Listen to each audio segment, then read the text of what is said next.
Ayapa at masaya ang buhay ni Mariano kasama ang lolo niya sa isang baryo. Kontento na siya sa pagsasaka dahil ito ay hilig din naman niyang gawin. Isang araw, magbabago ang takbo ng kanyang kapalaran nang matagpuan niya ang walang buhay na katawan ng kanilang alagang kalabaw. Nalaman niyang kagagawa nito ng isang kalibadot, isang uri ng aswang na maihahalin tulad sa ungga-ungga na humihiwalay ang ulot laman loob sa kanilang katawan. Upang maipaghiganti ang pagkamatay ng kanyang alaga, hinanap niya ang kuta ng mga kalibadot. Nasa kalagitnaan siya ng kanyang pakikipagsapalaran nang may makatagpo siyang babae na siyang makakatulong niya sa pagpuksa sa mga aswang. Lingid sa kaalaman ni Mariano, may lihim pala ang babae na natuklasan niya habang nasa labanan. Dahil sa kagustuang maghiganti ni Mariano sa mga aswang, ibinigay na ng kanyang lolo ang agimat nito at punyala para maging sandata niya sa pakikipaglaban. Dahil sa agimat, lumakas at tumapang ang binata. Magtagumpay kaya siyang matalo ang mga aswang.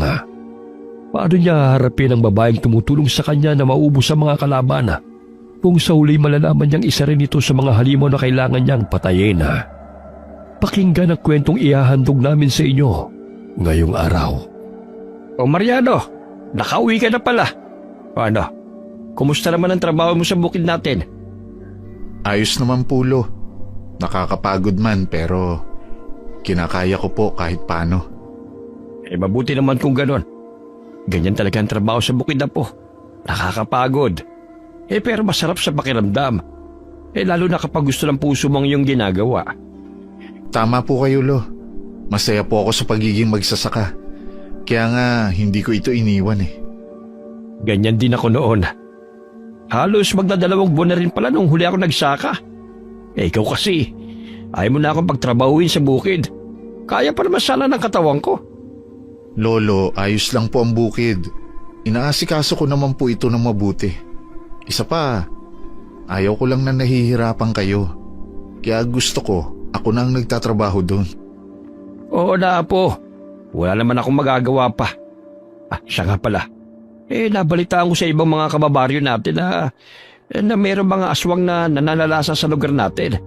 Nako, puntirera nila ngayon yung mga alagang hayop. Narinig ko na rin ang tungkol dyan, Lo. Huwag na po kayong mag-alala. Wala pa namang nawawala sa mga alaga natin. Tsaka bago naman ako umuwi ng bahay, sinisigurado kong naisarado ko ng maigi ang mga kulungan nila. Ay nako, siguraduhin mo lang na hindi nila mabibiktima yung mga alaga nating hayop. Lalo na yung kalabaw. Alam mo naman nag-iisa na lamang yun. Kapag nawala ang kalabaw natin, paniguradong mahihirapan ka sa pagsasaka at pagbubungka ng lupa. Oo nga po, Lo. Hayaan niyo po at babantayan ko sila ng mabuti. Kung sakali mang mabiktima ng mga aswang ang ating alaga, umanda sila sa akin. Hindi ko sila titigilan hanggat hindi ako nakakapaghiganti. Papatayin ko silang lahat. Ba ikaw talaga? Bigla ka na naman naging padalos-dalos. Basta ikaw nang bahala sa kanila. Hayaan mo't pupunta ako sa bukid. Dadalaw-dalaw na lang ako doon. Bibisitahin ko ang mga alaga natin. Kayo po ang bahala, Lo. Siya nga po pala. Bukas po ay tutulungan ko si Alfonso sa bukid. Malapit na rin naman ang pagtatanim. Mabuti't pumayag naman ang pamangkin mo. Opo, Lo. Madali naman yun kausap. Pupunta siya dito bukas ng hapon. Siya sige. Ikaw na ang bahala. Maghapunan ka na muna at nang makapagpahinga ka na pagkatapos. Alam kong pagod ka rin mauna na ako matulog sa iyo, ha? Sige po, Lo. Pagkalis ng kanyang lolo'y kumain na ng hapunan si Mariano. At nang matapos ay nagpasa na rin siyang magpahinga. Dahil sa pagod niya sa buong araw na pagtatrabaho niya sa kanilang bukid, nakatulog kaagad siya. Kinabukasan, maaga siyang umalis para magpastol ng mga alagal ng baka at kalabaw. Pagkatapos ay bumalik na sa kanilang bahay. Napagdesisyonan niyang sa hapon na lamang ipagpatuloy ang trabaho sa bukid dahil masyadong mainit ang sikat ng araw. Kinahapunan, dumating na ang pamangkin niyang si Alfonso sa kanilang bahay. Isinama niyang binata sa pagpunta sa bukid para tulungan siya sa gawain doon. Lo, Aalis po muna kami ni Alfonso. Pupunta na po kami sa bukid. 3:00 na rin naman ng hapon. May tatapusin lang po kaming trabaho. Sige Apo, huwag mong kalilimutan ang sinabi ko sa'yo tungkol sa mga alaga nating hayop. Opo, Lo. Ikaw na rin ang bahala sa pamangkin mo. Alam mo namang delikado na ang panahon ngayon. Kung gagawin kayo ng uwi, ihatid mo siya sa bahay nila at ang masiguro mong ligtas siya makakauwi. Sige po, Lo. Gagawin ko po yun. Siya, sige na. Lumakad na kayong dalawa. Mabuti na lang talaga't pumayag kang tulungan ng Tiyo Mariano mo, Alfonso. Siyempre po, Lo. Sabi rin po ni tatay, paminsan-minsan tulungan ko rin po si Tiyo Mariano. Mag-isa na lang po kasi siyang nagtataguyod ng bukid. Nahihiya nga po si tatay kasi hindi siya makatulong dahil sa pilay po niya. Isa pa, wala naman po akong ginagawa sa bahay. Kaya ayos lang po na tumulong ako sa kanya. Lalo na kapag ganitong Sabado at Linggo. Mabuti naman kung gano'n. Sabihin mo sa tatay mo na huwag masyadong alalahanin ng bukid. Hindi naman pinababayaan ni Mariano ang lupa. Pagalingin muna kamo niya ang kanyang paa. Nagsagalo na makabalik na siya sa pagtatrabaho sa bukid. Opo, Lo. Sasabihin ko po. Sige na.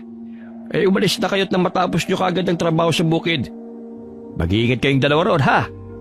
Mariano, ingatan mo yung pamangkin mo. Alam mo namang may mga haka-haka tungkol sa aswang. Mahirap na. At baka may makasagupa pa kayo roon. Opo, Lo. Aalis na po kami.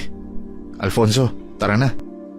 Nang makarating sila sa bukid, kaagad nilang sinimula ng paggawa.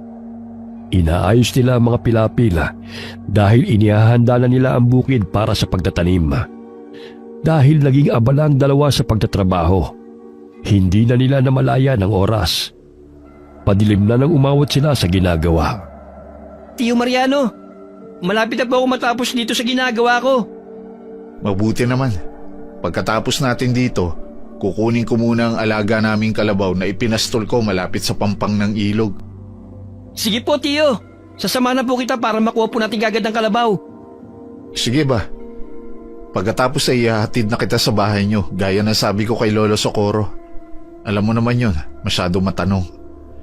Kaya kailangan ko siguruhin na nakauwi ka na maayos. Ayos lang po yun, Tiyo. Alam ko naman po ang ugali ni Lolo eh. Talagang makulit po yun, lalo na po sa edad niyang yun. Sinabi mo pa. Magpahinga ka na muna sa kubo kapag natapos na yan. Hintayin mo ako doon at tatapusin ko lang din tong pilapil na inaayos ko. Tatawagin na lang kita kapag aalis na tayo. Sige po, Tiyo. Nagpatuloy si Mariano sa kanyang ginagawa. Nang matapos siya, niyaya na niya ang kanyang pamangkin na puntahan ang alaga nilang kalabaw para kunin at ibalik sa kulungan. Bago pa tuluyang dumilim ang paligid, nagsimula na sila sa kanilang paglalakad. Palaging dala ni Mariano ang kanyang itak, lalo na nang malaman niyang may mga aswang na sumasalakay sa kanilang lugar. Hindi na niya ito inihiwalay sa katawan kapag aalis ng bahay. Tinitiyak niyang may magagamit siyang armas kung sakaling matsyempo nilang may mabangis na hayop o aswang na haharang sa daan.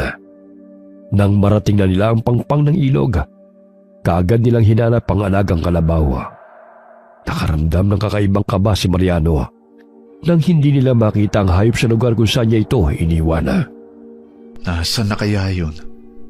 Sa pagkakatanda ko, dito ko lang ipinastol sa bahaging to ang alaga naming kalabaw. Bakit wala na dito? Tiyo, tali po ba ito ng alaga niyong kalabaw? Nakita ko sa banda ron.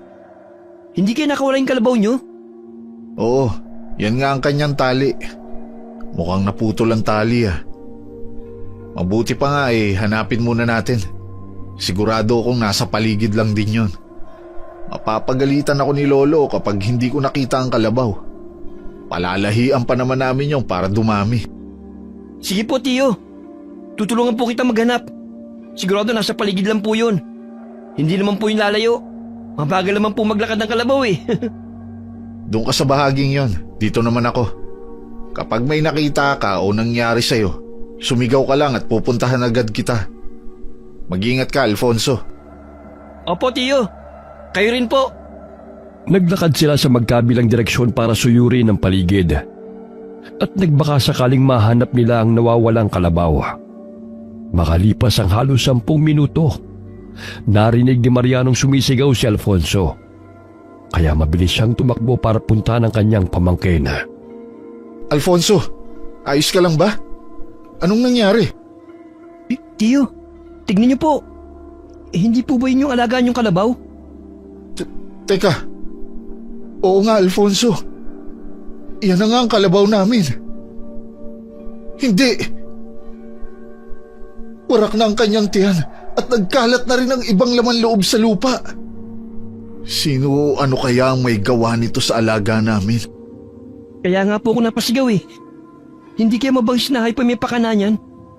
Pero kasi, ang laki ng kalabaw para patayin ng ganyan na mabangis na hayop lang. Kano ba kalaki mabangis na hayop na yun? Hindi ko alam, Alfonso.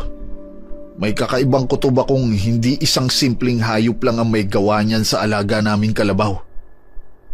Kung mabangis na hayop ang umatake sa kanya, hindi lang tiyan niya ang may sugat, pati sana ibang bahagi pa ng katawan.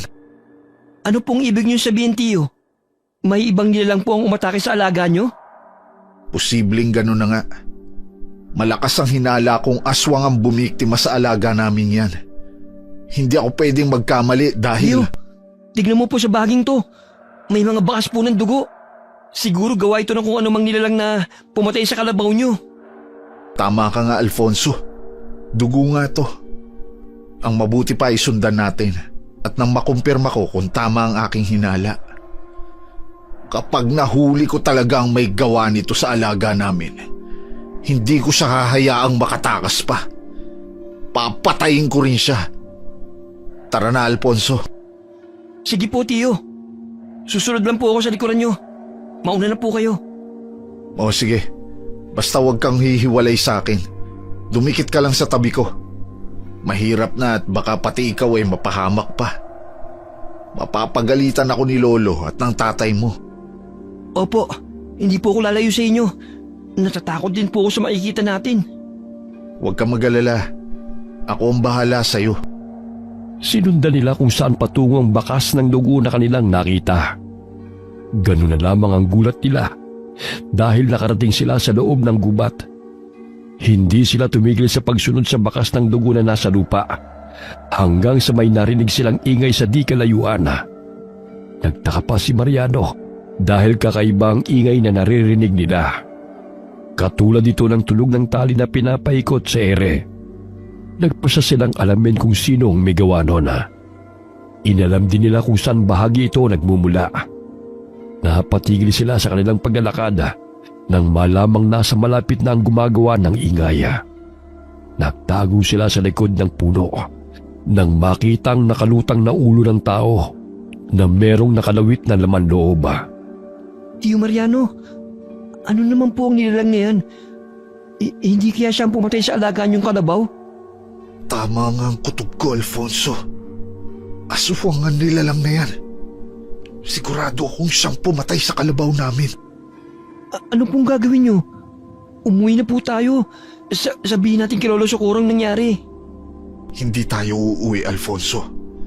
Papatayin ko ang halimaw na yan. Ipaghihiganti ko ang nag-iisang kalabaw namin nang biniktima niya.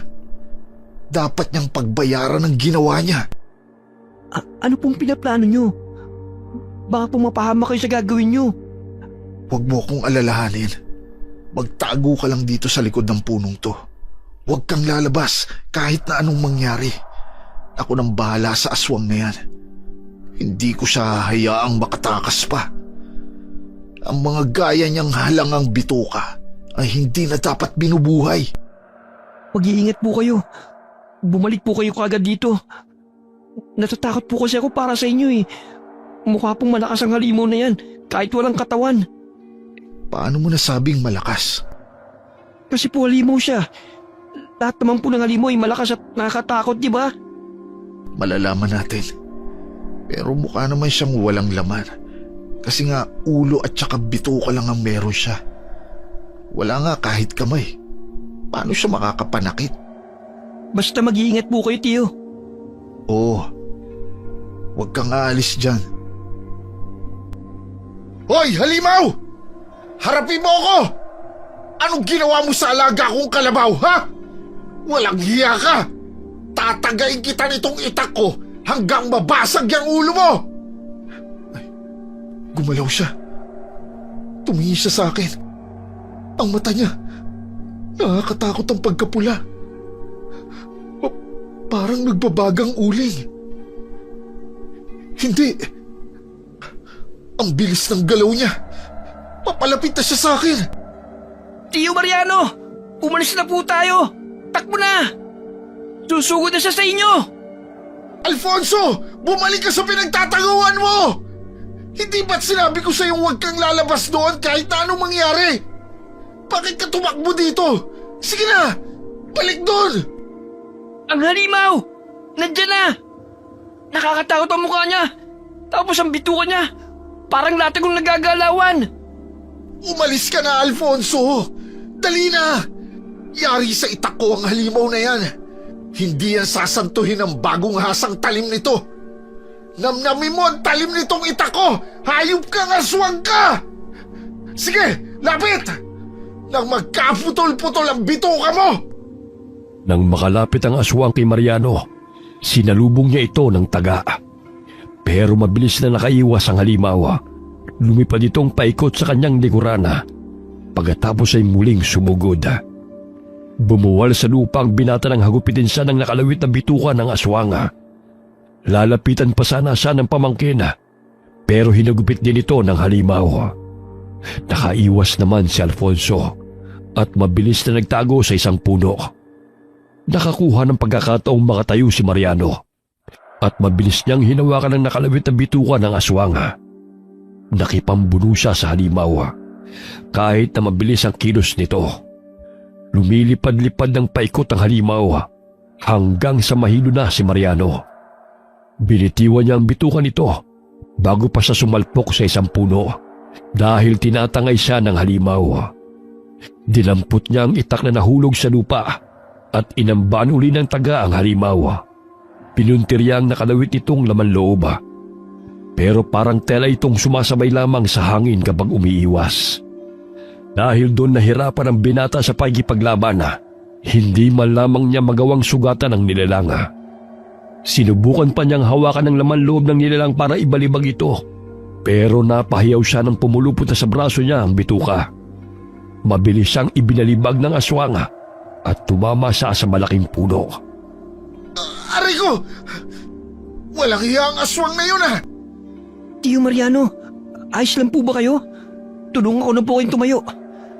Ayos lang ako, Alfonso. Teka, nasaan ang aswang? Napansin mo ba kung saan siya nagpunta? Hindi po eh. Hindi ko na siya napansin dahil tumakbo na po kaagad ako palapit sa inyo. Umalis na lang po tayo dito, Tio. Mukhang delikado ang sitwasyon natin. Sige, aalis na tayo. Ayokong pati ikaw ay mapahamak pa dahil sa akin. Halika na. Mukhang tinakasan na rin naman ako ng aswang na yun Saka ako na siya harapin uli. Sa oras na magkita kami uli, maghihiwalay na ang ulo at bituka niya. Opo, tayo na po. Grabe ang tapang niyo po, Tio. Napatakas niyo nga po yung aswang Mukhang natakot siya sa inyo. Kaya samantalayin na natin to. Umalis na po tayo rito. Nagmamadaling umalis sa magtsuhin sa gubat. Inihatid ni Mariano ang kanyang pamangkin bago siya dumiretsyong umuwi sa bahay. Pagkarating niya sa kanilang tahanan, nagtaka ang kanyang lolo kung bakit galit na galit siya. Tinanong siya ng matanda kung anong problema niya. Sinabi niya sa kanyang lolo ang nangyari sa kanilang alaga. Ikinuwento rin ni Mariano ang naging inkwentro niya sa aswang na pumatay sa kanilang kalabaw. Nagalit naman ang matandang lalaki dahil sa nangyari. Wala talagang ibang alam na gawin ng mga aswang na yan kung hindi ang mga biktima. At tapos sa kanila inuubos ang lahi. Hindi ako papayag na hindi makaganti sa aswang na yon, Lo. Hindi niya alam kung gaano kahalaga sa atin ang alaga nating kalabaw. Nag-iisa lang yun, nakatuwang ko sa bukid. Paano na ngayon? Ang mahal pa naman ng kalabaw. Di tayo makakabili agad. Siya nga pala. Ang aswang ba na nakainkwentro mo ay ulo lamang at may nakalawit na laman loob? Mabilis ang galaw at gumagawa ng kakaibang ingay ang bituka kapag gumagalaw. O Polo, tumpakan lahat ng sinabi mo. Teka, Paano niyo po nalaman, Lolo? Pamilyar po ba kayo sa aswang na yun? Oo naman. Yun kasi ang narinig kong usapan ng mga kababaryo natin. Sa tanda kong ito'y marami na rin akong nakitang iba't ibang uri ng mga aswang. Bawat klase may kakaibang anyo, lakas at kahinaan. Talaga po, Lo? Sa tingin niyo po, anong uri ng aswang ang nakalabang ko? Nakakatawang pakinggan ang tawag sa aswang na yun, Apo. Pero, nakakatakot ang mga bagay na kaya nilang gawin. Kalibadot ang pangalan nila. Tanging ang ulo at laman loob ng nilalang na yon ang humihiwalay sa kanilang katawan at gumagala sa paligid para mambiktima. Ano po ang ibig niyo sabihin, Lo?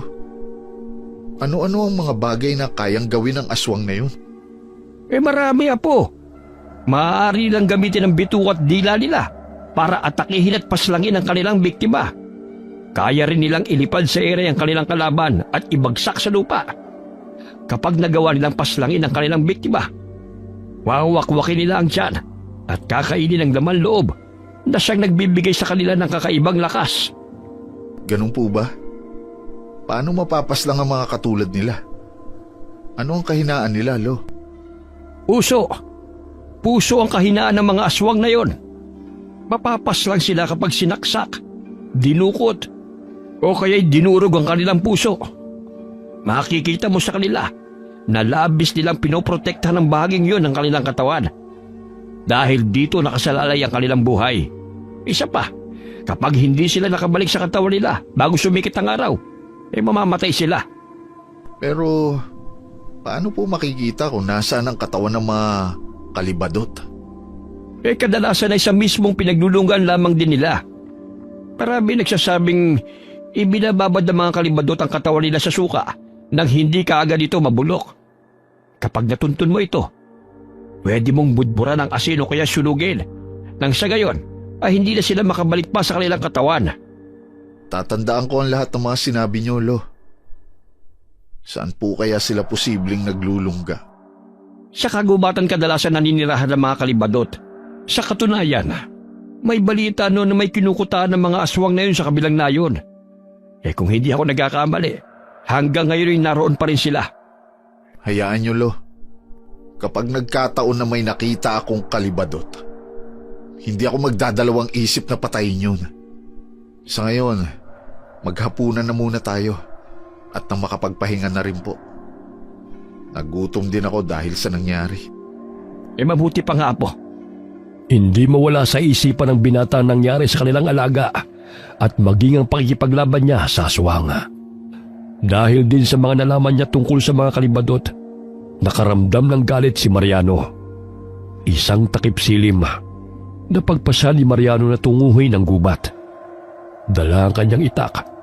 Mag-isa siyang nakipagsapalaran upang alamin kung may kuta rin ng mga aswang doon. Nang makarating siya sa gitna ng gubat, may nakita siyang isang babae na nagpakilala sa kanyang si Asona. Ipinakilala rin ni Mariano ang kanyang sarili sa dalaga. Saan ka nakatira? Anong ginagawa mo dito sa gubat? Ngayon lang yata kita nakita rito. Sa bahaging yun ng bahay ko. Mag-isa lang ako namumuhay dahil wala na akong mga magulang. Nagpunta ako dito sa gubat para manguha ng suso na umaakyat sa puno. Paborito ko kasing ulam yun. Ikaw, bakit ka napunta sa gubat na to? Anong balak mo rito? Wala naman. Pupunta ako sa kabilang baryo kaya dito ako dumaan. Hahanapin ko ang kuta ng mga kalibadot doon dahil gusto ko silang harapin. Dito kasi mukhang wala silang kuta. Huwag mo nang ituloy ang pagpunta doon dahil delikado. Kapag nakarating ka na sa lungga ng mga kalibadot, baka hindi ka na makaalis pa ng buhay. May alam ka tungkol sa kanila? Alam mo ba kung saan sila nagkukuta? Alam kong isa sila sa maraming uri ng mga aswang. Kakaiba rin ang mga nilalang na yun kung ikukumpara sa ibang aswang. Mas maigi pang bumalik ka na sa bahay nyo at huwag nang tumuloy.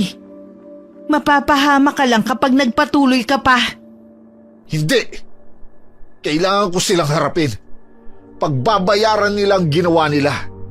Sisiguraduhin kong mamamatay silang lahat. Manganganib ka lang dun, Mariano. Maniwala ka. Hindi sapat ang lakas mo para harapin ang mga aswang na yun. Wala ka pa sa kalingkingan ng kakayahan nila. Bakit alam mo ang tungkol sa mga kalibadot? Minsan mo na ba silang nakaharap? Oo. Ilang beses ko na rin sila nakasagupa. Ilang ulit na nakita. Sila ang pumatay sa mga magulang ko. Hindi ko sila mapapatawad. Wala akong pakialam kung marami sila. Hindi ako uuwi. Tutuloy ako sa kuta nila. Uubusin ko ang lahat ng aswang na naroroon. Hindi nagpapigil si Mariano kay Asona kahit na binalaan siya ng dalaga. Dahil sa labis na galit niya sa aswang na pumatay sa kanilang alagang kalabaw, ginusto niyang makapaghiganti. Nagmadali siyang puntahan ng kabilang nayon upang hanapin ang pinagkukutaan ng mga kalibadot. Lingid sa kaalaman ni Mariano, nakasunod pala sa kanya si Asona na may dala ring itak. Hindi man lamang naramdaman ng binata ang pagsunod ng babae sa kanya dahil maingat din si Ason sa kanyang mga galaw. Nang makarating siya sa kabilang baryo, sinuyod niya ang kagubatan. Hindi nga siya nabigong makita at matuntun ang kuta ng mga aswang dahil sa ginagawang ingay ng mga bituka nila. Nagmatsyag pa siya sa paligid at nang makita niya nagsisilabasan na mga nilalang, hindi na nagdalawang isip pa si Mariano na sumugod. Maya-maya'y nakita niyang may isang kalibadot na pasugod sa kanya. Uunahin na kita! Humanda ka! Mukhang gusto mo nang tapusin ang buhay mo. Ikaw na ang kusang lumapit, ha? Mariano! Sa likuran mo! Natigilan si Mariano nang malaman niyang boses ni Ason ang narinig niya.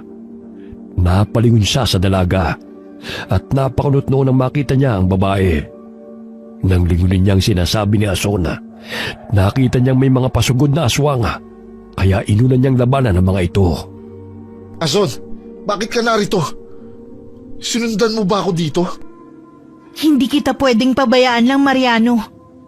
Alam kong kakakilala pa lang natin. Pero nakukonsensya akong hayaan kang mag-isa. Delikado ang mga aswang. At baka ikamatay mo pa ang pagsugod sa kanila.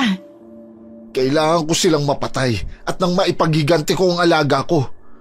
Hindi ko mapapalampas ang kanilang ginawa. Kailangan na natin makaalis dito, Mariano. Ikaw na lang ang umalis, Ason. Hayaan mo na lang ako dito. Kaya ko ang sarili ko. Bumalik ka na. Sinugod ng dalawang aswang si Mariano. Dahil dito nilabanan niya ang mga ito at sinikap na huwag malagay sa alanganin. Nangamba rin si Asona dahil may naririnig siya mga ingay sa paligid. Hindi nagtagal, may nakita siya mga aswang na papalapit sa kanila. Dumadami na sila, Mariano. Umalis na tayo dito. Mariano! Bitiwan niyo ako! Hayop kayo! Kapag nakawala ako sa pagkakapulupot ng bituka niyo, tatagtarin ko kayo ng pino! Aray! Bitiwan niyo siya! Nagpatuloy ang pagkikipaglaban nila Mariano at Ason sa mga kalibadot. Nagtulungan sila hanggang natanong ni Ason na may mga aswang pang paparating sa kanilang kinaroroonan. Napansin ng binata na nagbabaga ang mga mata ng dalaga. Pero dahil na rin sa pagiging abala sa pagkikipaglaban, ipinagsawalang bahala niya ang tungkol doon. Pinagsabihan ng babae si Mariano na umatras na sila dahil hindi nila makakaya ang mga paparating pang mga kalibadot. Nagmatigas naman si Mariano at nakipaglaban pa siya sa mga aswang. Sa katagalan, nagawa siyang sugatan ng mga halimaw at tumilapon ang binata matapos siyang ibalibaga. Aray ko!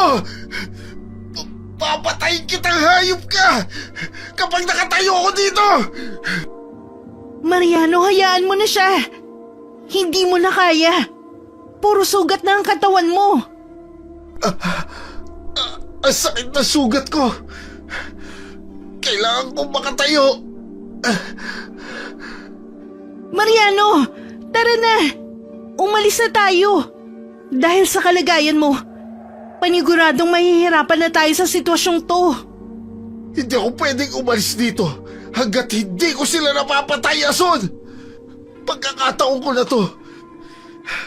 Hindi ko na dapat pasayangin to. Mauna ka na at susunod ako sa'yo. Alam kong galit ka sa kanila. At ganun din naman ako.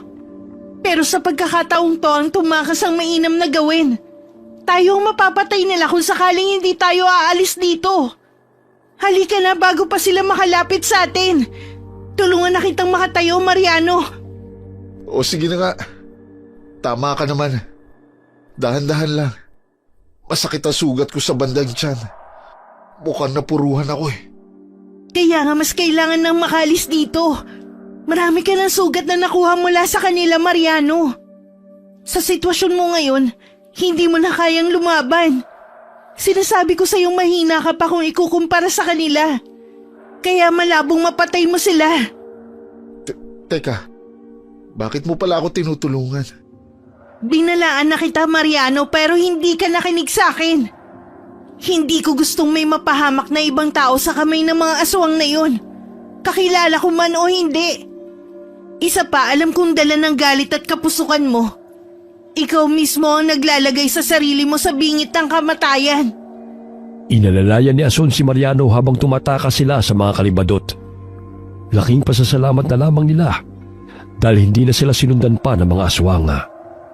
Nang makarating sila sa bukring sinasaka ni Mariano, iniwan ni Ason ang binata. Nagpasalamat siya sa dalaga dahil sa naging tulong nito sa kanya. Paika-ika niyang nilakad ang daan pa uwi sa kanilang bahay.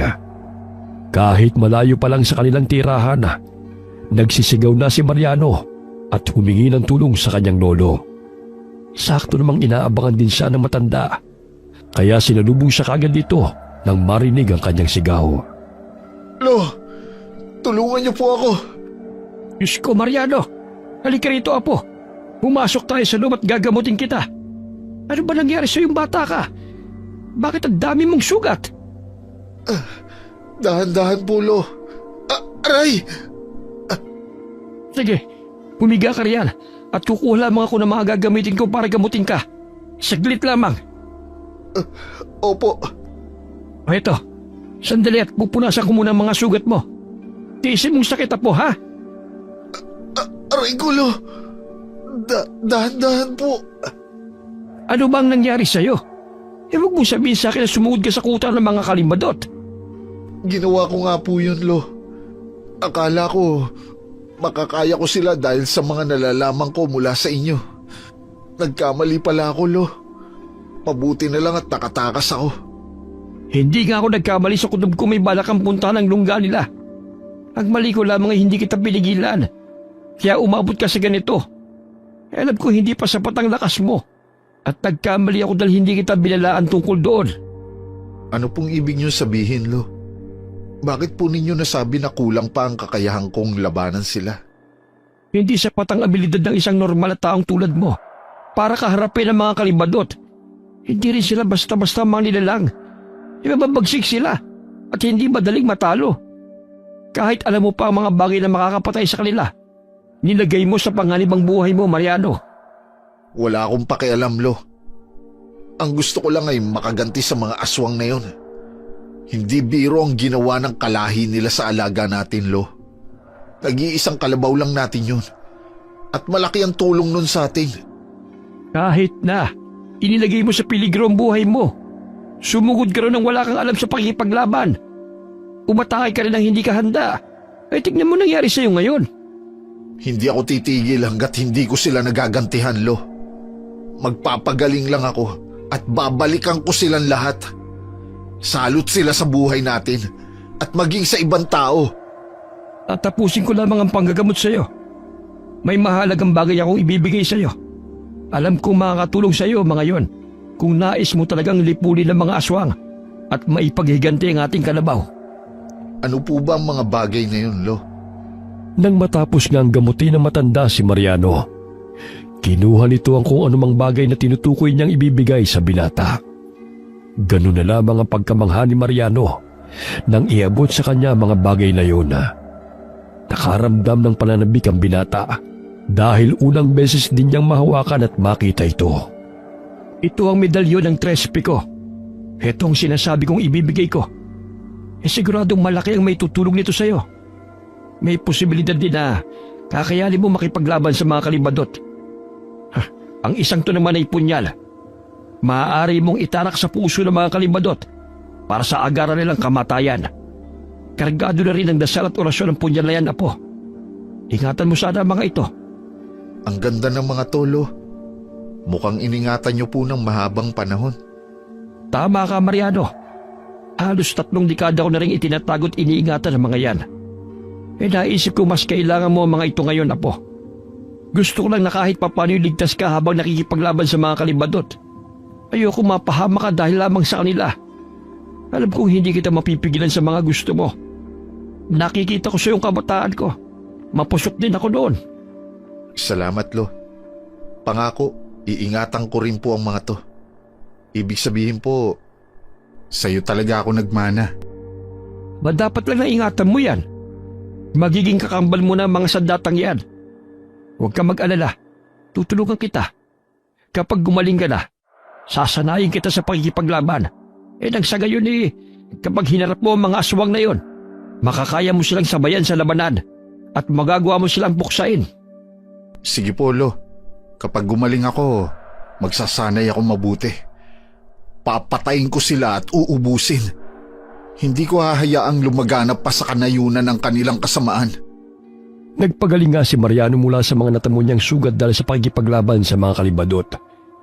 Hindi na muna niya sinabi sa kanyang lolo Socorro ang tungkol kay Azona. Makalipas ang halos 2 linggong pagpapagaling, kahit papano naghilom na ang kanyang mga sugat. Bumalik na rin siya sa pagsasaka sa kanilang bukirin. Gaya ng sabi ng kanyang lolo, nagsimula na rin siya sa kanyang pag-iensayo para hasain ang kanyang kakayahang pisikal. Ang kanyang lolo nagtuturo sa kanya ng pamamaraan kung paano makipaglaban. Namangha si Mariano dahil hindi niya alam na may kaalaman ng kanyang lolo pagdating sa pakikipaglaban. Ituon mo ang atensyon mo sa pagsasalay, Mariano. Kung gusto mong matuto, dapat handa kang magsakripisyo. Opo, Lo. Wala po akong ibang iniisip ngayon kundi ang magpalakas at paghandaan ng mga aswang. Alam kong hindi magtatagal makakaharap ko na naman ng mga aswang. Mas mabuti nang handa ka sa lahat ng oras, Apo. Kahit papano, alam kong unti-unti ka na rin natututo. Subalit hindi pa sapat ang natutunan mo para harapin ang mga aswang na yon. Mas pag-iigihan ko pa, Lo. Hindi ako susuko hanggang sa maging sapat na ang kakayahan ko para talunin sila. Mas mabuti nang klaro tayo pagdating sa bagay na ito, Mariano. Hindi biro ang ginagawa ko para matuto ka lamang, Apo. Alam ko po yun, Lo. Kaya nga po pinagbubutihan ko rin ang pag-iensayo. Sadyang may gumugulo lang di sa isipan ko nitong mga nakaraang araw. Ano naman yun, Apo? Ramdam ko ang kakaibang presensya sa paligid tuwing gabi. May hinala akong mayroong nagmamasid sa bahay natin. Pero wala naman akong nakikita kapag tumitingin ako sa labas. Madalas ding nag-iinit ang buong katawan ko kapag nakakaramdam ako ng ganon, Lo. Hindi maiiwasan na ganon ang maramdaman mo. Hindi rin imposibleng iniisip mong may nagmamasid sa atin. Sigurado ko may mga aswang na nagmamatsyag sa'yo. Kaya kailangan nating maging maingat. Opo, Lo. Sinusubukan ko ring maging mas maingat na sa ngayon. Mas mabuti na rin yon. Mas madali na rin sa'yo makaramdam na may kakaiba sa paligid. Dahil may mga bagay ka na rin alam. Isa pa, dahil may tangang ka ng medalyon. Kaya mas magiging matalas na rin ang pakiramdam mo. Nagpatuloy si Mariano sa paghasa ng kanyang kakayahan. Kapag natatapos na siya sa kanyang trabaho sa bukid, binibigyan niya ng oras ang kanyang pag-iensayo kasama ang kanyang lolo Socorro. Sa tuwing tinatanong niya ang kanyang lolo kung bakit may alam siya sa pagdating sa labanan, tanging pagtawa lamang ang tugon ng matanda sa kanya. Naging ganoon ang buhay ni Mariano sa loob ng halos 2 buwan. Sa bawat araw na lumilipas, natututo na siya sa pakikipaglaban at mas nag-iibayo na rin ang kanyang lakas at liksi. Hanggang sa isang gabi, habang nagpapahinga siya sa kanilang bahay, hindi siya mapakali dahil pakiramdam niya ay may kakaiba sa paligid. May naririnig siyang ingay na kagaya ng mga naririnig niya noon sa tuwing may papalapit na kalibadot. Nag-init din ang kanyang pakiramdam na hindi niya maintindihan. Kaya minabuti niyang lumabas ng kanilang bahay upang alamin kung ano nangyayari. Dala ang punyal na ibinigay sa kanya ng kanyang lolo Socorro. Sinuyod niya ang paligid. May nakita siyang 2 kalibadot na umaaligid. Hindi nga ako nagkamaling nandito kayo. Ang lakas ng loob niyong pumunta dito. Humanda kayo. Dudurugin ko ang puso at ulo ninyo. Mariano, ano nangyayari dyan sa labas? Bakit ka sumisigaw? Pagpipira-pirasuhin ko kayong mga aswang. Apo, sandali lang. Tutulungan kita. Lalabanan nating 2 mga aswang na yan. Huwag na po, Lo. Kaya ko na po to. Diyan na lang po kayo sa loob ng bahay. Huwag na kayong lumabas. Kahit natutol si Mariano na lumabas ng bahay si Lolo Socorro, pinuntahan pa rin siya ng matanda dala ang itak. Nang makalabas ito, sumugod sa matandang lalaki ang isang kalibadot. Iwinasiwas naman ni Lolo Socorro ang kanyang itak sa ere at sinubukang tagain ang aswanga. Maging si Mariano ay patuloy rin sa pagkipaglaban sa kalibadot na umaatake sa kanya. Lo, mukhang pahihirapan tayo ng mga aswang na to Kaya nga, Apo, kahit may alam ka na sa pagkipaglaban, ay hindi ka pa rin dapat makampante. Tuso ang mga nilalang na yan. Mariano, ang kalibadot na yan, patayin mo na! Ito ang nababagay sa iyong aswang ka! Damhin mo ang talim ng ibabaong kong punyal sa puso mo! Tatakas ang kalibadot! Habulin mo, dali! Kayo na po ang bahala sa isang tolo. Napatay ko na to.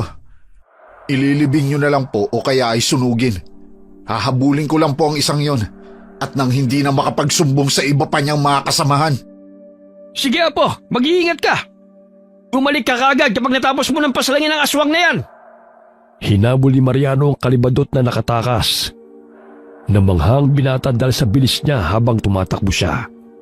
Pakiramdam niya yung gaan ng kanyang katawan dahilan para akalain niyang hindi na nakalapat sa lupa ang kanyang mga paa. Nakarating siya sa gitna ng gubat dahil sa paghabol sa isang aswang na nakatakas.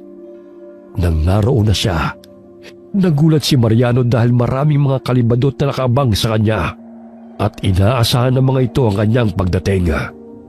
Mas umilit naman ang pakiramdam ng binata dahil doon. Nasa ganong sitwasyon siya nang biglang dumating si Ason. Napatingin sa kanya ang dalaga.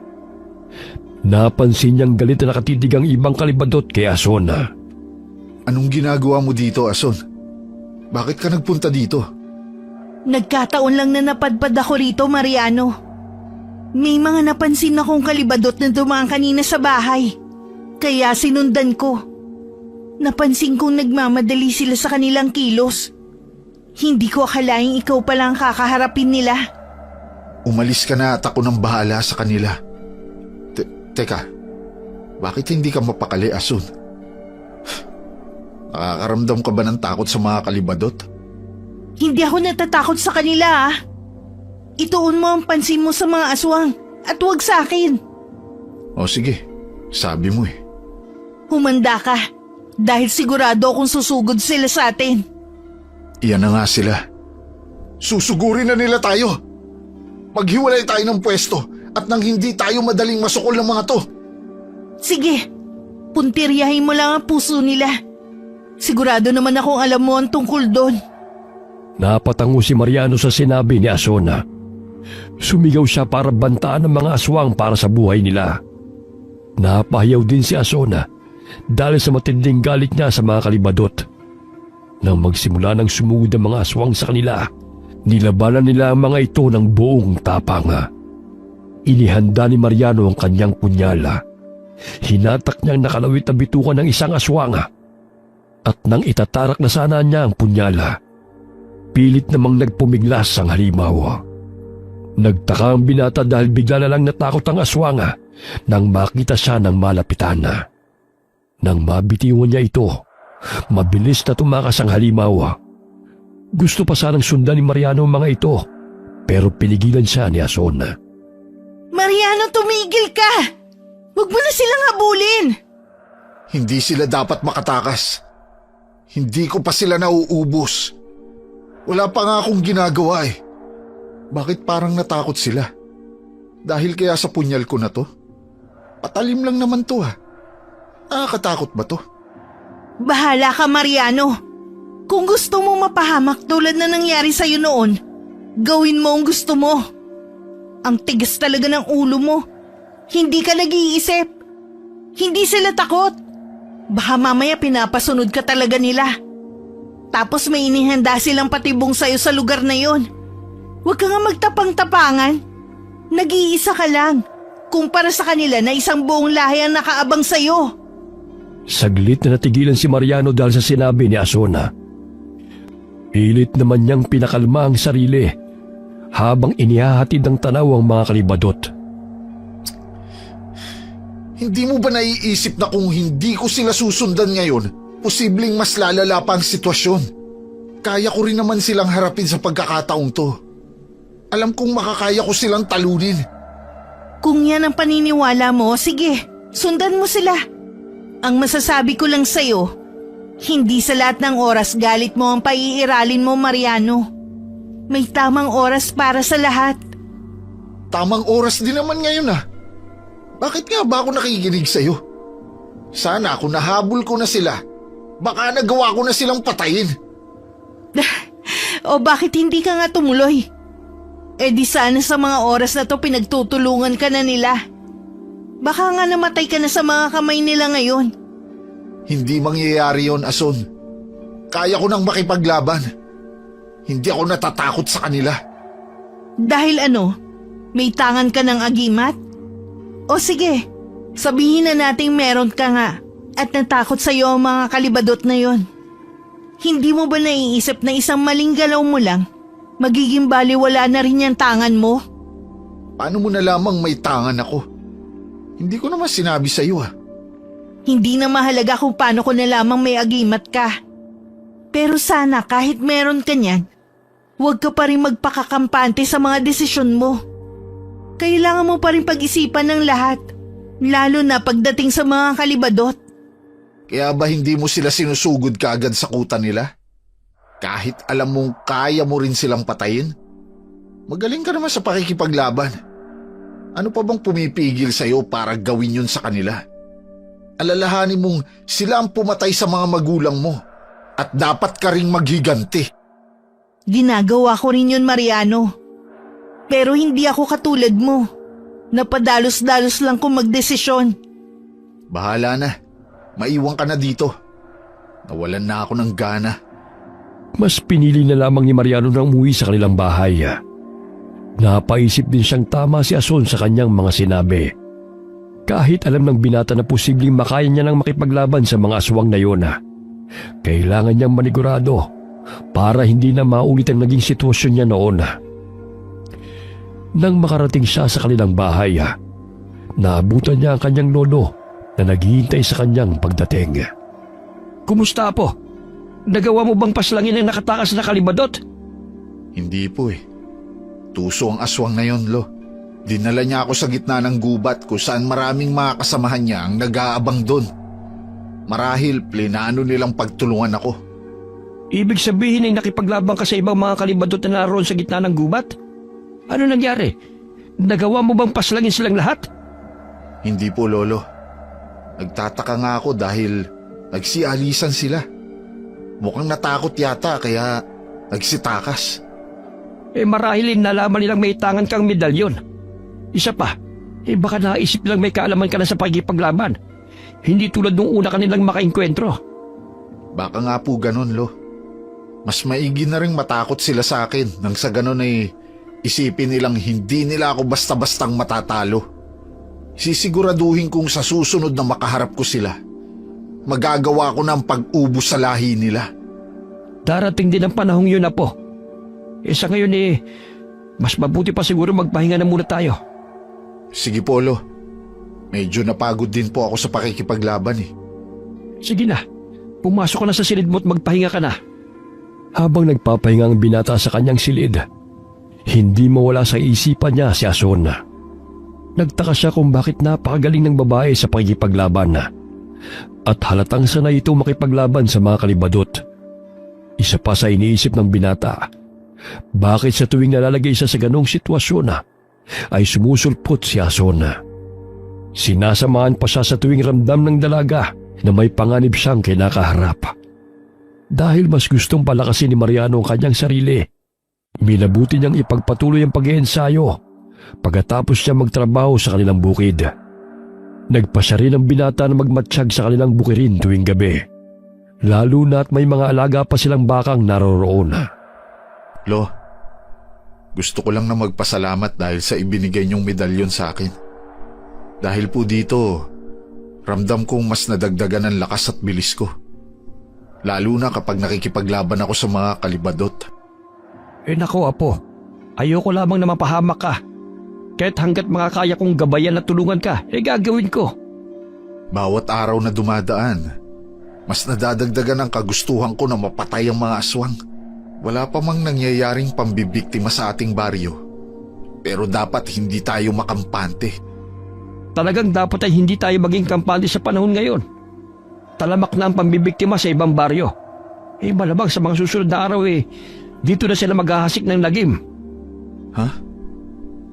Ibig sabihin, mas kailangan nating maging alerto. Baka hindi natin mamalayan na nandito na pala sila. Oo apo, siya nga pala. Kamusta naman ang pagmamatsyag mo sa bukirin natin at sa paligid tuwing gabi? May mga kalibadot bang umaaligid? Sa kabutihang palad, Lo, wala naman. Hindi po ako titigil sa pagmamatsyag at pagbabantay sa kanila. Alam kong hindi magtatagal. Aatake ang mga yun. Ikaw ang bahala, apo. Mas mabuti na rin nakakasiguro tayo sa kaligtasan natin. Palagi ka mag-iingat at maghanda ka sa posibleng paglusob nila. Opo, Lo. Sige po. Aalis na po muna ako. Pupunta ako sa bukid at magmamatsyag ako. May kutob po ako na baka may mangyaring kakaiba ngayong gabi. O sige, apo. Mag-iingat ka. Nang nasa bukirin na si Mariano, may natanaw siyang nilalanga na mabilis na lumapis sa kulungan ng kanilang alagang baka. Kinutuban siya ng hindi maganda, kaya naging alerto ang binata. Hindi siya nagkamali na makumpirma niyang isang kalibadot ang nilalang na kanyang nakita.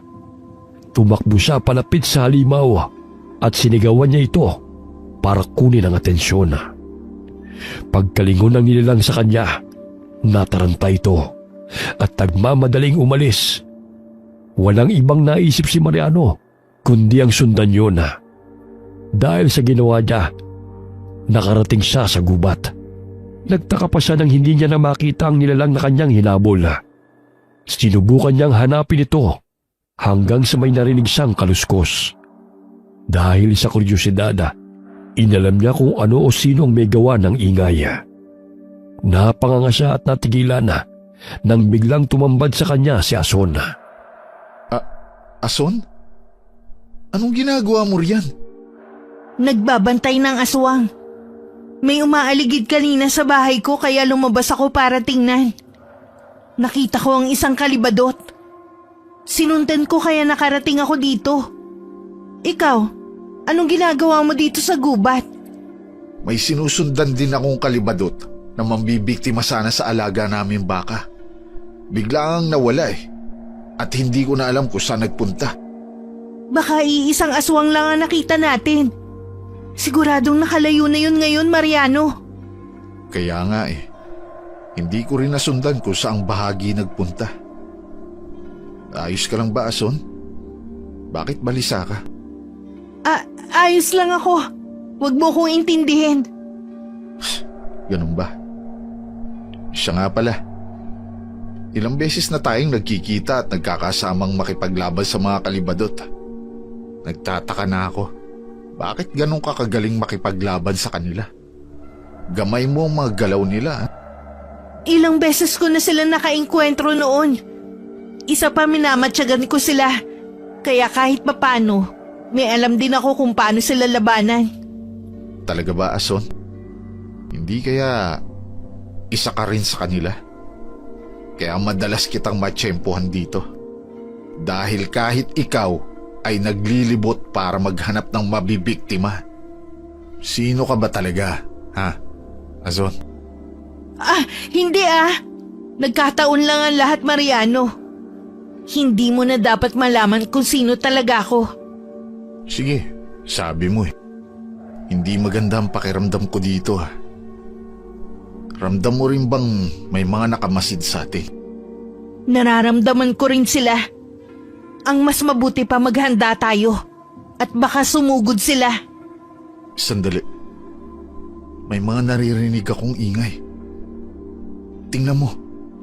May mga nilalang na mabibilis na gumagalaw banda ron. Sigurado ako mga kalibadot na yun na tumatakas. Tama ka, Mariano. Sila nga yan. Tatapusin ko na sila sa gabing to. Buo na ang loob ko sa bagay na yun. Saan ka pupunta, Mariano? Susundan ko sila. Pupunta ako sa kuta nila. Para sa akin, ito na ang tamang panahon para isagawa ang plano ko sa lahi nila. Pero hindi mo ba naisip na posibleng patibong lang to ng mga aswang? Wala akong pakialam kung patibong to o hindi, Asun. Hindi na ako makapaghintay na patayin ng mga aswang. Matagal na panahon na rin ang inaksaya ko. Kaya hindi ko na patatagalin pa. Sige, sasama na lang din ako sa'yo, Mariano. Ikaw ang bahala, Asun. Sa pagkakataong to, wala na akong ibang naiisip kundi tapusin silang lahat. Bahala na kung ano ang mangyari sa akin. Mabilis na tumakbo sina Mariano at Asun papunta sa kinukutaan ng mga kalibadot, kung saan nanggagaling ang ingay na parang latigong inihahampas sa hangin. Nang malapit na sila, napansin kaagad nila ang mga aswang na pasalubong.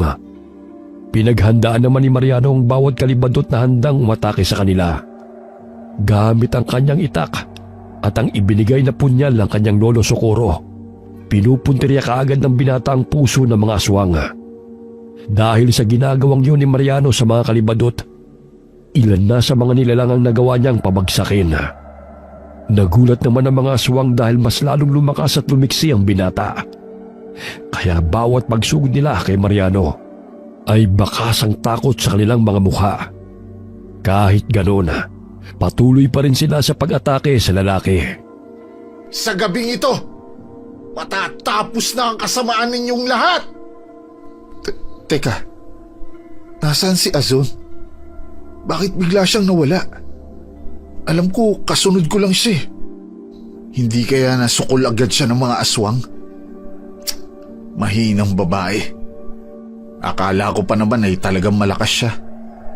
Di bale, kung napatay ka man ng mga kalibadot na to, ako nang bahalang maghiganti para sa'yo, Azon. Sandali. Ano yun?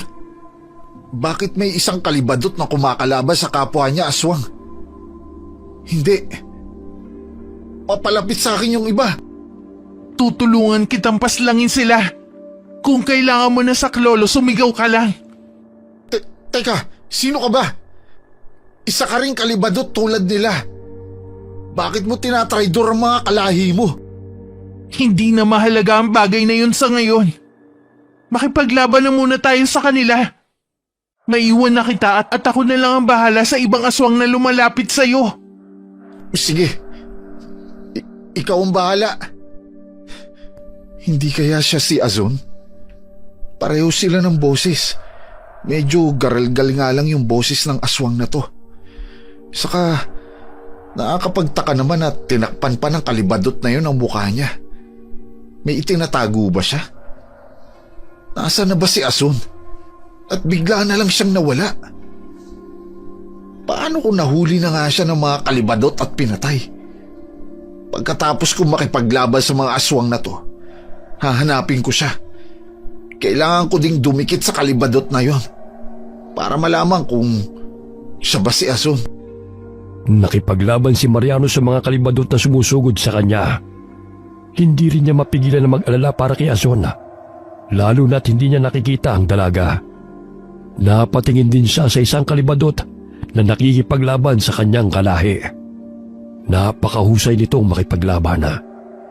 Gamit ang nakalawit na bituka, ay napapahaba niya yun at ginagawang latigo para sukulin ang mga kalahi. Pagkatapos ay pinapahaba nito ang dila at tinutusok ang puso ng mga kalaban. Manghang-mangha ang binata sa ginagawang pakikipaglaban ng babaeng kalibadot. Napapaisip si Mariano na baka si Ason nga ang aswang na yun dahil katulad ito ng dalaga na magaling sa pakikipaglaban.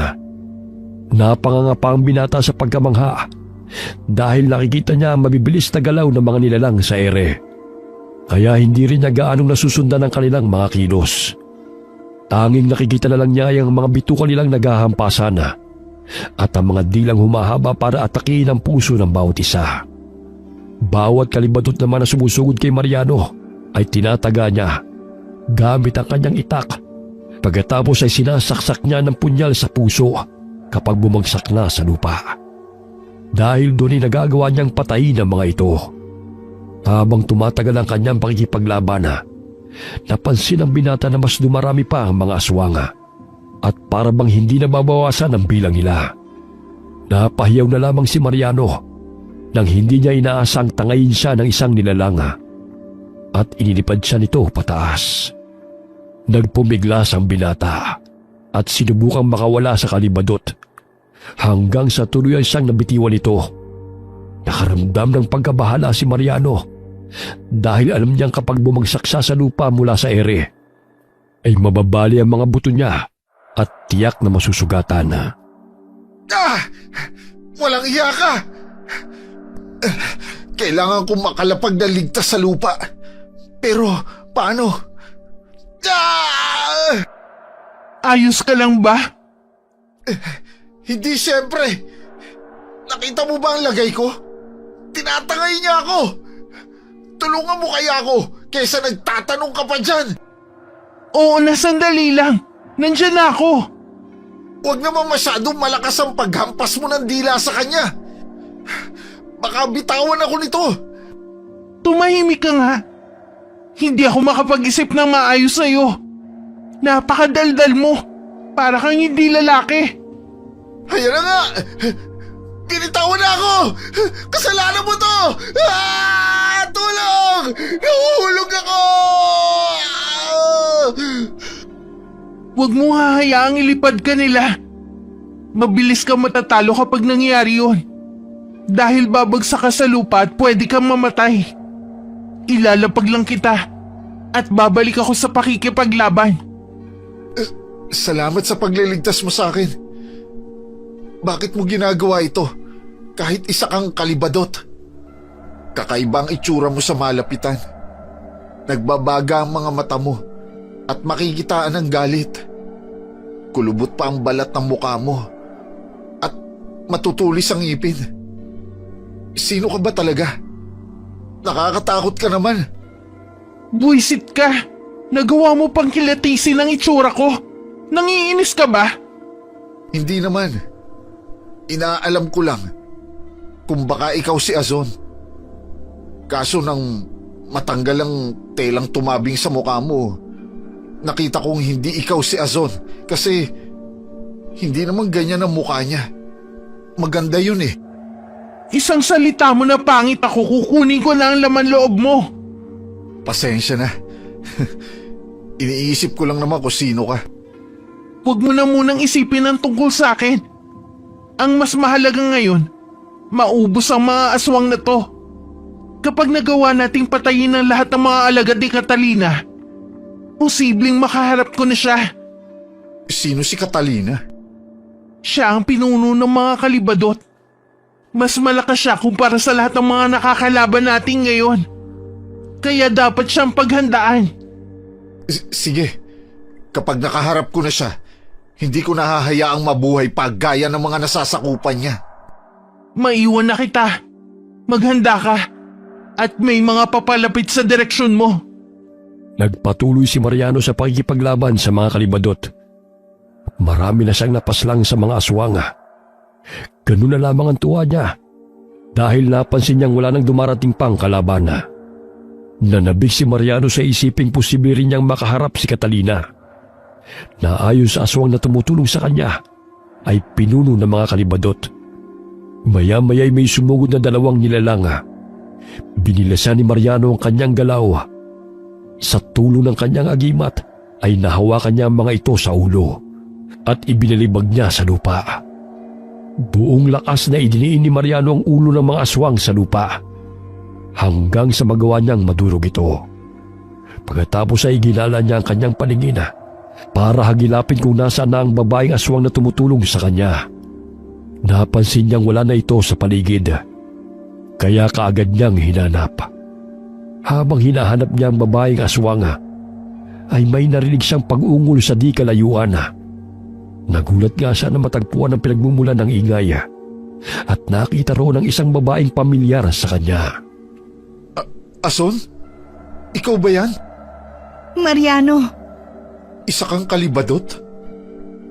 Kaya pala bigla kang nawala at hindi kita makita.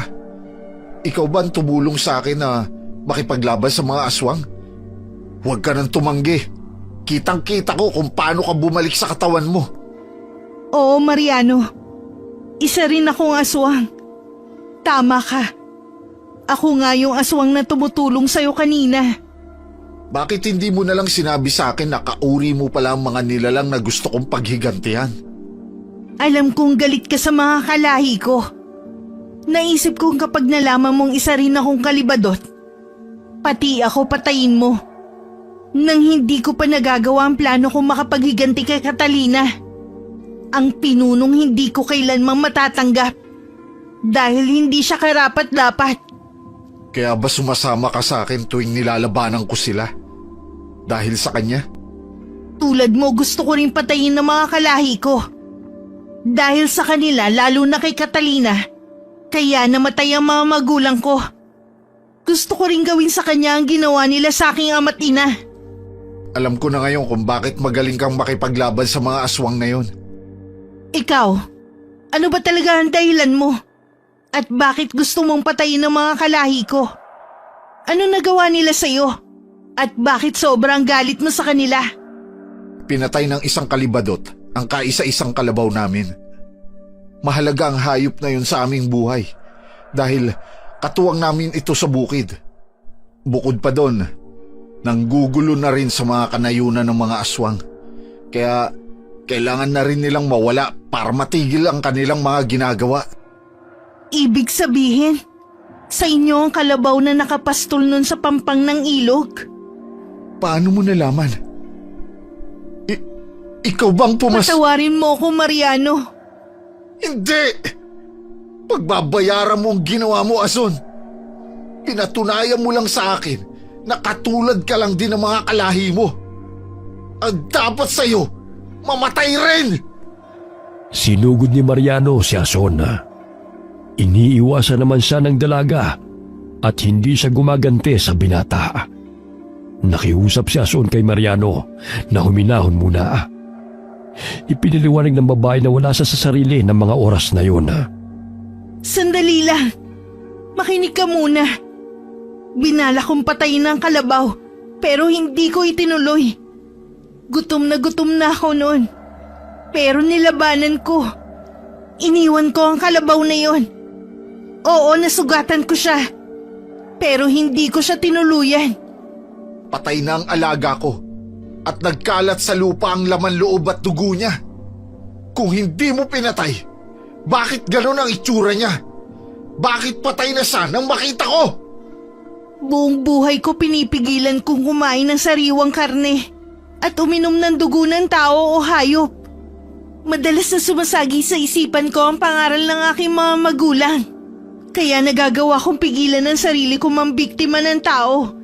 At kahit ng mga alaga nila, gusto kong makawala sa sumpa ng pagiging aswang. Dahil alam kong perwisyo ang dulot nito. Pero wala akong magawa. Hindi lahat ng aswang masama, Mariano. Huwag mong husgahan ang iba batay lang sa pagkakakilala mo sa isa. Hindi! Kinuha mo ang buhay ng isang hayop na mahalaga sa aming pamumuhay bilang magsasaka.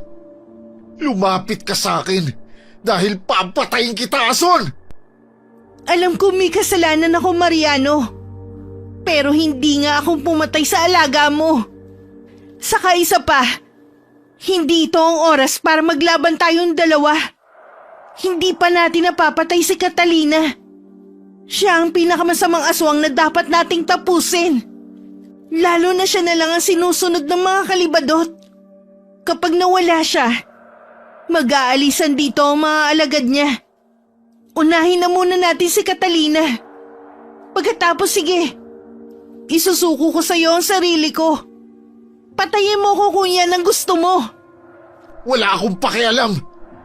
Kaya ko siyang paslangin kahit na mag-isa lang ako at walang tulong galing sa'yo. Ang mahalaga sa akin ngayon ay ang makaganti ako sa ginawa mo sa alaga naming kalabaw. Teka nga, ibig sabihin, ikaw rin ang nakita ko kanina.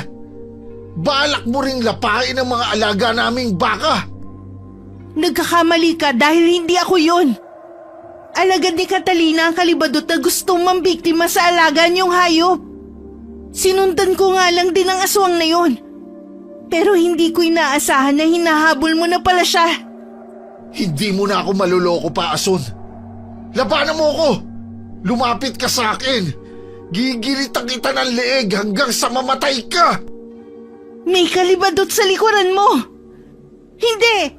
Si Catalina yan! Tabi! Ako ang haharap sa kanya! Totoo nga ang sinabi ng mga kauri natin, Ason. Kinakalaban mo ang kalahi mo. Tinatraidor mo ang sarili mong tiyahin. Ikaw ba si Catalina? Humanda ka sa akin. Tiyahin ka pala ni Azon, ha? Mabuti at dumating ka. Tatapusin ko na kayo ng sabay ngayon. Hindi na ako mahihirapang hagilapin ka pa. Oo, tama ka. Ikaw pala ang taong sinasabi ng mga kasamahan ko. Ang kinatatakutan nilang binatang magsasaka. Mariano, huwag kang magpadalos-dalos sa pagsugod mo kay Catalina. Tuso ang aswang na yan. Catalina, kailanman hindi kita matatanggap bilang kapamilya at kauri. Isa kang ganid sa kapangyarihan. Dahil nagawa mong patayin ang ama ko, ang sarili mong kapatid. Wala akong pakialam. Susugurin ko siya. Hindi ikaw ang makakapatay sa akin. Wala ni isa sa inyo. Kung napatay man ninyo mga kasamahan ko, sisiguraduhin kong kayo ang isusunod ko. Umulupot ang nakalawit na bituka ni Catalina sa kamay ng lalaki na may hawak na punyal. Pilit namang nagpupumiglas ni Mariano. Pero mas lalo pang hinigpitan ng pinuno ng mga aswang ang pagkakapulupot niya sa binata. Habang pilit na kumakawala ni Mariano, nakita niya si Ason na muling nagsaswang. Nakuha nito ang kanyang atensyon dahil sa malakas na pag-ungol. Napatingala ang dalaga sa langit. Tinitigan ng matalimang bilog na buwan at maya-maya'y biglang humaba ang kanyang mga pangil. Napahawak si Ason sa kanyang leeg, kasabay ng malakas na pag-atungal. Maya-maya'y unti-unting umaangat ang ulo ng babae. Naghiwalay ang kanyang ulo at leeg sa katawan, kasama ang laman loob nito. Nang lumutang sa ere ang ulo ni Ason, naiwan naman sa lupa ang katawan niyang nakaluhod. Ganun pala silang magsaswang. Aray ko! Bitawan mo ako, Catalina! Kung ayaw mong putulin ko yung bituka mo, huwag na huwag mo akong bibigyan ng pagkakataon na makuha ang punyal ko dahil ikamamatay mo yon. Catalina, ako ang harapin mo. Magtuos tayong dalawa. Ito na ang pagkakataong maipaghiganti ko ang mga magulang ko. Isa ka ring traidor, hayop ka. Harapin mo ako. Kahit magtulong pa kayong dalawa, hindi niyo ako mapapatay. Tayo ang magharap. Bitiwan mo si Mariano. Pagbibigyan kita. Total kahit naman pakawalan ko ang binatang ito, mahahanap ko pa rin siya. Magagawa ko siyang lapain. Kaya ikaw munang haharapin ko, Ason. Mukhang gigil na gigil ka na makasama ang mga magulang mo sa impyerno. Azon, anong ginagawa mo? Umalis ka na dito, Mariano. Ako na ang papatay sa babaeng to. Alis na! Hindi ako aalis. Halika rito, Ason. Magtuos tayong dalawa. Isusunod kita sa mga magulang mo. Pamilya kayo na mahihinang kalibadot. Mas pinili ninyo wag mambiktima ng mga tao para gawing pagkain. Dahil doon hindi nararapat ang ama mo na maging pinuno ng lahi natin. Ason, kung hindi ka lang tinuruan ng mga magulang mo sa pakikipaglaban, matagal mo na sana silang kasama sa kabilang buhay. Sumugod si Catalina kay Ason matapos niyang pakawalan si Mariano. Naglaban ng dalawang kalibadot sa ere. Hindi naman alam ni Mariano kung ano ang gagawin niya. Kaya nanood na lang siya sa dalawa habang nakatago sa isang puno. Hindi siya umaalis at nanatiling nakahanda. Sakaling may isa sa mga naglalabang kalibadot ang babagsak sa lupa. Sinubukan naman ng binata na ipikit ang kanyang mga mata at nagdasal. Humingi siya ng gabay sa kanyang tangang medalyon para patnubayan siya sa gagawing pakikipaglaban kay Catalina. Sakaling matalo nito si Ason. Nang tumagala, nakaramdam ng kakaibang init sa katawan si Mariano at naramdaman niyang nadagdagan ang kanyang lakas. Mas nagkaroon siya ng tapang na harapin ang pinuno ng mga kalibadot. Nang dumilat siya, saktong nakita niya kung paano bumagsak sa lupa si Ason. Ason, ayos ka lang ba? Ayos lang ako, Mariano. Kaya ko pa makipaglaban kay Catalina. Kailangan ko maipaghiganti ang aking mga magulang. Hindi mo na kayang makipaglaban sa kanya, Ason. Ako na ang tatapos ng laban. Dito ka lang at haharapin ko ang aswang na yun. Babalikan kita kapag natapos ko na si Catalina. Mariano, mag-iingat ka! Catalina! Ako ang harapin mo! Ang lakas ng loob mong hamunin ako! Hindi mo ba alam na kaya kitang paslangin ora mismo? Sige, tingnan natin kung makakaya mo akong patayin. Ganyan ang gusto ko sa isang kaaway. Palaban! Tumigil ka na ng kasasatsat, Catalina. Wakasan na natin ang labang to. Kung yan ang gusto mo, pagbibigyan kita. Humanda ka! Kinalaban ni Mariano si Catalina. Ilang beses niya itong tinamaan. Ngunit sa tuwing itatarak na niya ang hawak na punyal sa puso ng aswang, nagagawa nitong makailaga. Pinahaba ni Catalina ang kanyang bituka para sinuin si Mariano. Paulit-ulit niyang ginawa yon hanggang sa masukol ang binata. Aray! Walang hiya ka! Gagawin ko talagang isaw yung bituka mo! Hindi ka na makakapalag sa akin. Humanda ka dahil kapag nagawa kitang ilipad, ibabagsak kita mula sa ere. Hindi ko hahayaang gawin mo yon! Hintayin mo makatsyempo ako. Gagawin ko ang sinabi ko. Kaya pala kinatatakutan ka ng mga kasamahan ko. Dahil pala sa tangan mong medalyon. Anong ibig mo sabihin? Anong kinalaman ng medalyon ko sa lahi ninyo?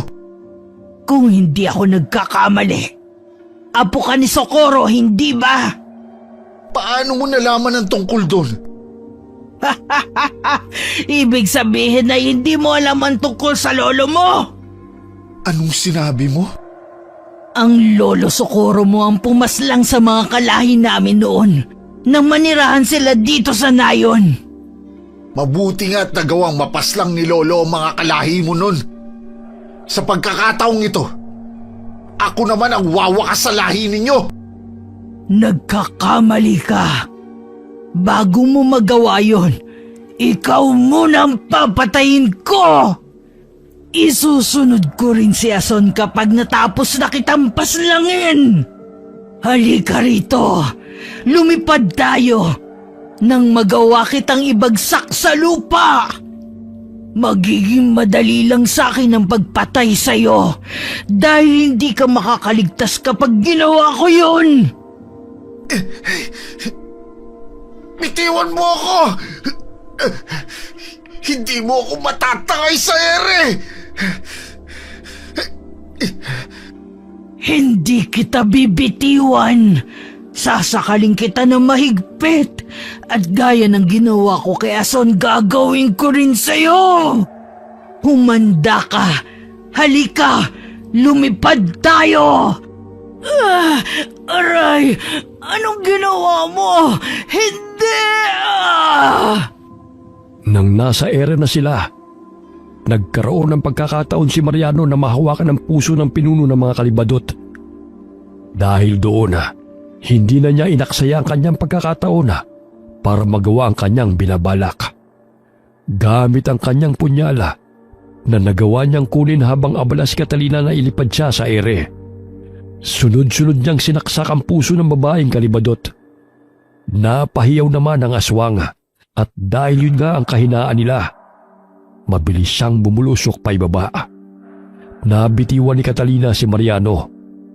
Nabahala ang binata dahil posible rin siyang mamatay kapag bumagsak siya sa lupa. Dahil sobrang taas ng kanyang pinanggalingan.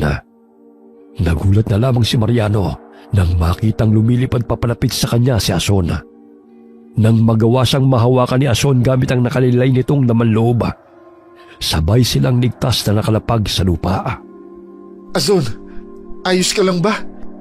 Bakit mo ginawa yun? Sana hinayaan mo na lang ako dahil wala ka na ring natitirang lakas. Hindi kita pwedeng pabayaan lang, Mariano. Isa pa, may lakas pa naman ako kaya nagawa ko rin yun.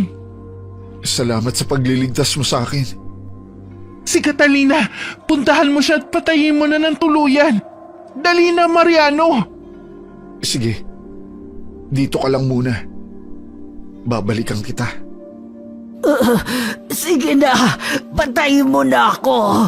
Hindi ba yan din ang gusto mo? Oo, at gagawin ko yun. Katapusan mo na, Catalina. Huling baon na ng punyal sa puso mo ang wawakas sa lahat ng mga kasama mo. Tapos ka na!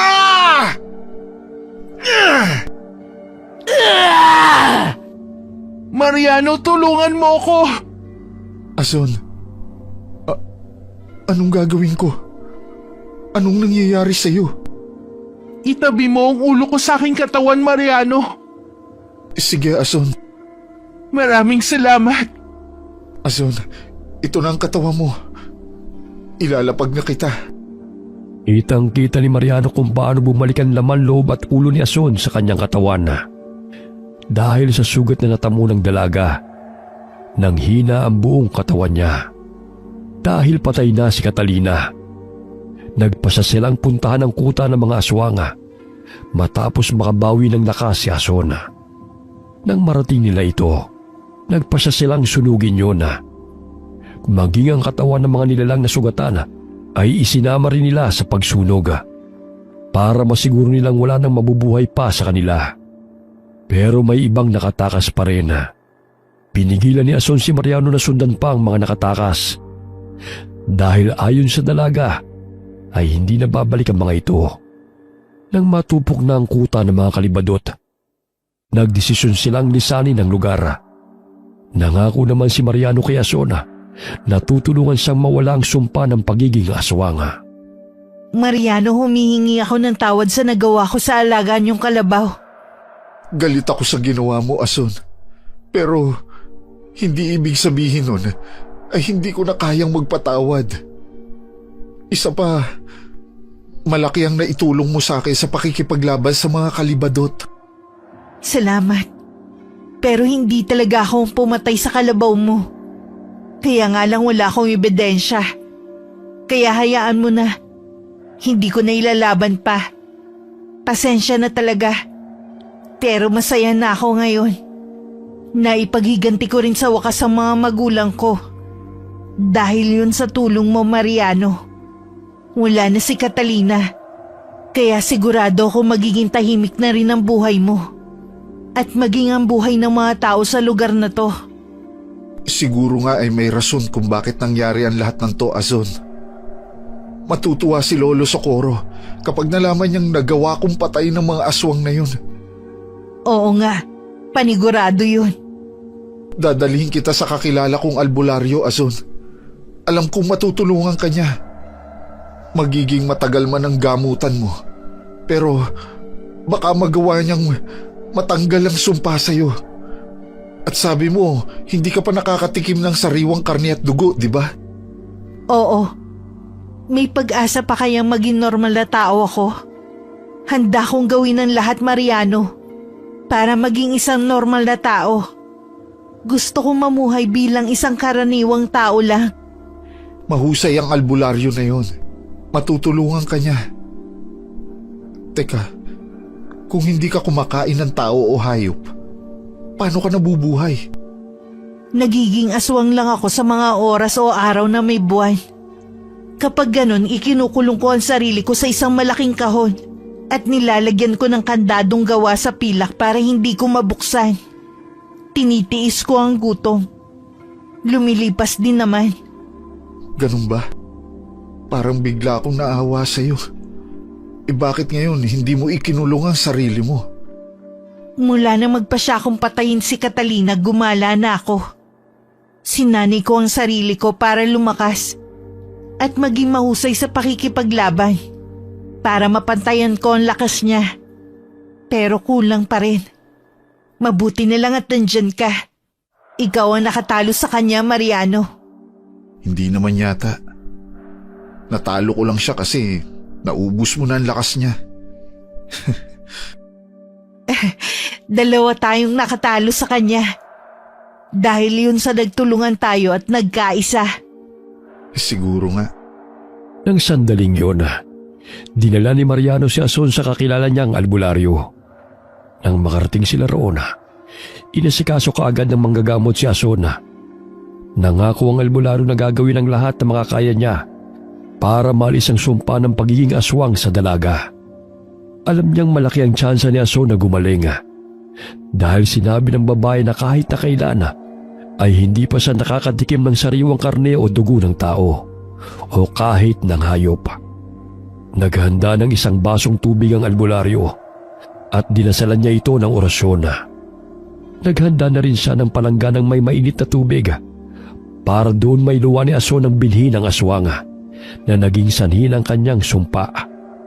Nang mapainom na ng albularyo sa dalagang isang basong tubig, naghintay sila ng ilang sandali. Pero nang walang naging epekto yun, minabuti ng albularyo na ibitin ng patiwarik ang babae. Tinarian niya si Azon sa paa, saka itinali sa haligi ng patiwarik. Pagkatapos ay pinagahampas ng albularyo sa likod at tiyan ng dalaga gamit ang walis tingting. Nagwala naman si Azon hanggang sa magsimula na siyang maduwal. Pinahiran pa ng albularyo ang tiyan ng dalaga gamit ang langis na may dasal. Dahilan para lalong mahirapan si Azon. Pero nakatulong ito sa pagpapalabas ng binhi ng aswang na nasa kanyang tiyan. Agad namang inilapit ng albularyo ang palangganang may mainit na tubig at itinapat yun sa bibig ni Azon. Makalipas ang ilang sandali, ay iniluwan niya ang binhi na kulay itim. Nang ilabot si Mariano sa kanyang nakita, kinuha ng manggagamot ang binhi at dinurog gamit ang kamao, kasabay ng pag-usal ng orasyon.